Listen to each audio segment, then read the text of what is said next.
जैसे कि क्वेश्चन है शुभांग लीला, जिसे हाल ही में समाचार पत्रों में देखा गया, किस राज्य में प्रदर्शित थिएटर की एक पारंपरिक रूप है। देखिए इस सवाल में सीधा सीधा यहाँ पर राज्यों का नाम दे दिया गया है और राज्यों के नाम के हिसाब से यहाँ पर पूछा गया है। तो देखिए ये जो है ये जुड़ा हुआ है मणिपुर से। जब बात हम मणिपुर की करते हैं, बाइलिंगुअल है तो आपको दोनों भाषाओं में यहाँ पर मिलेगा क्वेश्चन। सुमांग लीला एक पारंपरिक मणिपुरी थिएटर की एक शैली है।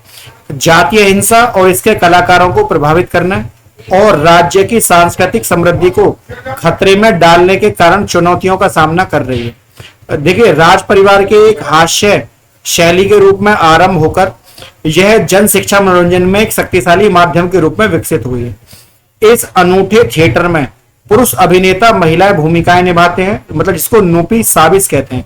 यदि कोई पुरुष जो है महिला का रूप में भूमिका निभाए उसको क्या कहते हैं, उसको नूपी साबिस कहते हैं।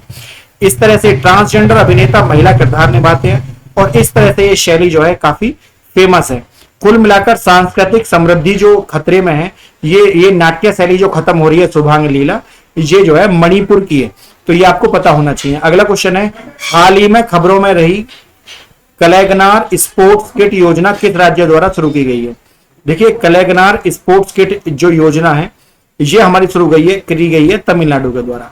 इसके बारे में जो हम डिटेल पढ़ते हैं तो आपको यह भी पता होना चाहिए कि खेल विकास और युवा कल्याण मंत्री, देखिए हमारे कुछ जो प्लेयर हैं ये हमारे यूएसए में खेलने गए थे, तो उसका ये यहाँ पर चित्र देख सकते हैं आप। खेल विकास एवं युवा कल्याण मंत्री है उदयनिधि स्टोलिन। इन्होंने एम करुणानिधि जो इनके पिताजी थे, इनके जन्मशती के उपलक्ष्य में 12,000 जो गांव हैं वहां के उनके पंचायतों को खेल का एक 7 फरवरी को तमिलनाडु के तिरुचि में ये योजना शुरू करी थी। कुल मिलाकर 5400 एथलीटों ने इसमें हिस्सा लिया, है ना। उदयनिधि स्टोलिन, एम करुणानिधि आप जानते होंगे, ये यहाँ की पार्टी है तमिलनाडु। अगला क्वेश्चन है हाल ही में कौन से 5 देश, देखिए काफी इंपोर्टेंट क्वेश्चन है, आप इस पर इंपोर्टेंट लगा लीजिए। ब्रिक्स से क्वेश्चन जरूर आता है। तो ब्रिक्स में अभी 5 देश शामिल हुए हैं।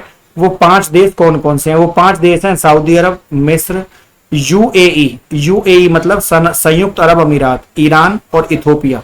ये 5 देश शामिल है। आपसे क्वेश्चन कर ये भी पूछ सकता है इनमें से कौन शामिल नहीं है, तो हमें पता होना चाहिए कि सऊदी अरब, मिस्र, अरब अमीरात, ईरान, इथोपिया ये सब यहाँ पर हिस्सा है। अगला हमारा क्वेश्चन है, देखिए जब ब्रिक्स के बारे में बात चल रही है तो ब्रिक्स में देख लेते हैं। दक्षिण अफ्रीका के जोहान्सबर्ग में 15वां ब्रिक्स सम्मेलन हुआ अगस्त 2023 में। देशों के समूह में शामिल होने के लिए आमंत्रित किया गया। अर्जेंटीना को भी आमंत्रित किया गया था, लेकिन दिसंबर के अंत में वह पीछे हट गया अर्जेंटीना। ब्रिक्स ब्राजील, रूस, भारत, चीन, है ना। देखिए जब आप ब्रिक्स की फुल फॉर्म देखते हैं BRICS, तो ब्राजील, रसिया, इंडिया, चाइना, साउथ अफ्रीका, ये आप 5 देश देख सकते हैं, है ना। तो ये इसके सदस्य हैं। अब मीटिंग कैसे होती है? मीटिंग देखिए पहले ब्राजील में हुई, फिर रशिया में, फिर इंडिया में, फिर चाइना में, है ना, फिर साउथ अफ्रीका में। अब साउथ अफ्रीका के बाद फिर दोबारा किसका नंबर आएगा? ब्राजील का नंबर आएगा। इस तरीके से ये चेन जो है चलती रहती है। तो इस 2024 का कभी आपसे पूछने लगे तो इस बार का साउथ अफ्रीका में हुआ था जोहान्सबर्ग में, है ना। 15वां हुआ था 2023 वाला। तो 2024 का कहां पर होगा? 2024 का होगा ब्राजील में। ये भी आपको पता होना चाहिए, है ना। एक शब्द मूल रूप से 2001 में गोल्डमैन सैक्स, एक व्यक्ति थे अर्थशास्त्री जिम ओ नील, इन्होंने इसको नाम दिया था ब्रिक, क्योंकि बाद में जब इसमें साउथ अफ्रीका जुड़ गया तो इसमें एस और जुड़ गया था, फिर ये पड़ गया था ब्रिक्स नाम। ये भी पूछ लेते हैं कभी कभी कि ये नाम कैसे पड़ा, ब्रिक्स का नामकरण कैसे हुआ। बहुत चर्चाओं में रहा डिजिटल डिटॉक्स। डिजिटल डिटॉक्स पहल किस राज्य से संबंधित है? देखिए ये संबंधित है कर्नाटक से। है ये पहल है क्या? ये पहल ज्यादा मोबाइल चलाने को लेकर, चाय के समय हो या किस इस तरह से चाय से मतलब कुल मिलाकर मोबाइल से छुटकारा जो है इस पाने को लेकर कर्नाटक सरकार ने डिजिटल डिटॉक्स की शुरुआत की है। मानसिक स्वास्थ्य समस्याओं को का निदान पाने के लिए इलेक्ट्रॉनिक उपकरण के वैश्वीकरण को ध्यान की कमी और वास्तविक दुनिया दस्तावेजी मूल्यांकन पर प्रतिक्रिया देता है। ये कहता है कि आप किताबों को पढ़िए, मोबाइल पर ज्यादा ध्यान मत दीजिए, क्योंकि मोबाइल भी गेमिंग जो बच्चे पढ़ रहे हैं बढ़ावा, इस तरीके से जो आउटडोर गेम्स होते हैं उस पर ध्यान दिया जाए। बहुत अच्छा, ये कर्नाटक सरकार की काफी अच्छी पहल रही, है ना। अगला क्वेश्चन है हाल ही में समाचारों में दिखे शिक्षा मंत्रालय AICTE इन्वेस्टर नेटवर्क का मुख्यालय क्या है? तो देखिए ये जो मुख्यालय है ये है strengthening to support ecosystem edutech inventors के। इसके मेन ऑब्जेक्टिव पूछ रहे हैं, इसकी थीम पूछते हैं। आंसर है सी, शिक्षा तकनीक नव प्रवर्तकों के लिए समर्थन, पारिस्थितिकी तंत्र को मजबूत करना। तो यहां पर आंसर हो जाएगा हमारा सी। तो आप जैसा कि देख सकते हैं, काफी देखिए इसके बारे में जब हम डिटेल पढ़ते हैं तो आपको यह भी पता होना चाहिए, AICT जो है ये एक तरह से भारत का एजुकेशन सिस्टम को संभालता है। All India council of teaching है ना एजुकेशन, इस तरीके से all India council for teaching education, AICT की फुल फॉर्म देख सकते हैं आप यहाँ पर।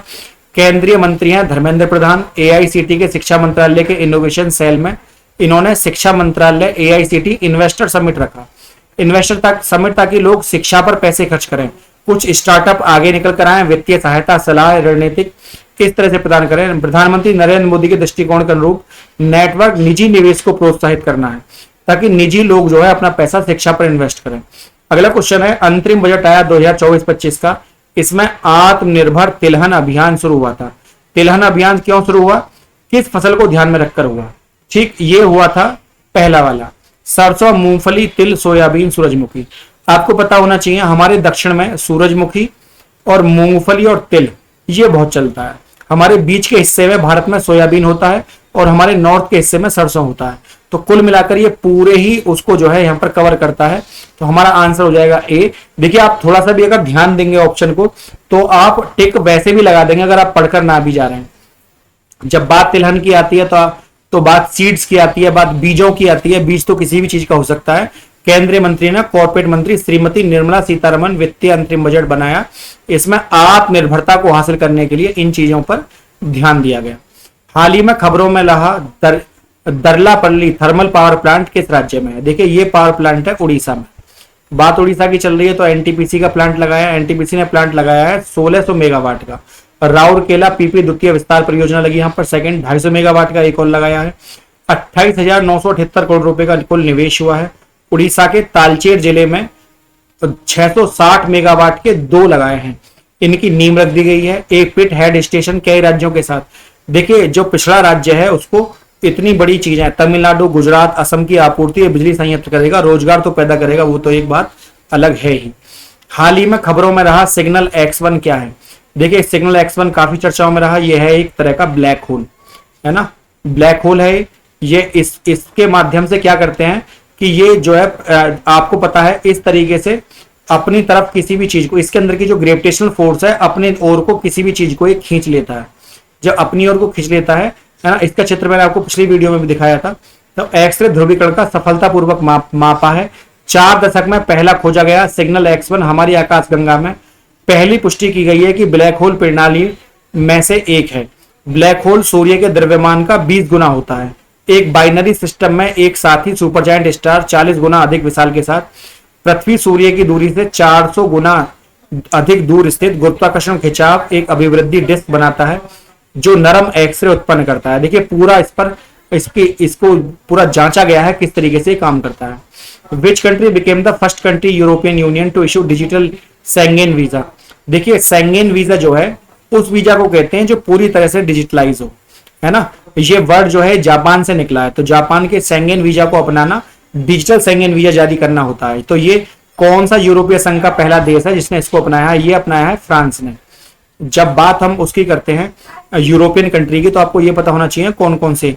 Australia, Croatia, Denmark, France, Hungary, Latvia, Malta, पुर्तगाल, Slovenia, United Kingdom, Belgium, Cyprus, Estonia, Germany, Ireland, Lithuania, Netherland, Romania, Spain, Bulgaria, French Republic और आपका Finland, Greece, Italy, Luxembourg, Poland, Slovakia और स्वीडन। ये 28 देश जो है ये हिस्सा हैं यूरोपियन यूनियन के। लेकिन इनमें जो फ्रांस है, फ्रांस ने डिजिटल तौर पर 2024 के पेरिस ओलंपिक और पैरा ओलंपिक के लिए 70,000 अंतरराष्ट्रीय आगंतुक आएंगे।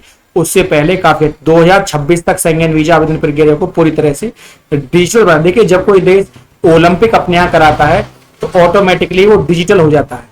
अभ्यास वायु शक्ति 2024 कहाँ आयोजित किया जाएगा? अभ्यास ये किया जाएगा पोखरण में। पोखरण वो है जहां अटल बिहारी वाजपेयी और नए जो हमारे APJ Abdul Kalam missile man है उनकी उसमें पहला न्यूक्लियर जो वहां वेपन टेस्ट किया था। अभ्यास वायु शक्ति 2024 वहीं पर हो रहा है। इसके बारे में जब हम पढ़ें तो आपको पता होना चाहिए 17 फरवरी 2024 को ये हुआ था राजस्थान के जैसलमेर के पास। Pokhran air to ground range आयोजित किया जाएगा, है ना। अब तो ये हो गया है। खैर, यह अभ्यास भारतीय वायुसेना का आक्रामक रक्षात्मक क्षमताओं का प्रदर्शन, 100 से अधिक विमान इसमें हिस्सा लिए, और ये जो है काफी इंपोर्टेंट क्वेश्चन था, तो मैंने सोचा इसको भी कवर कर लिया जाए। उम्मीद है आज का सेशन आपको अच्छा लगा होगा। वीडियो अच्छी लगी हो तो वीडियो को लाइक, चैनल को सब्सक्राइब करने के बाद बेल आइकॉन पर ऑल प्रेस करना ना भूलें, ताकि आपको हर नोटिफिकेशन समय से मिलता रहे। आज के लिए इतना ही। जय हिंद, जय भारत।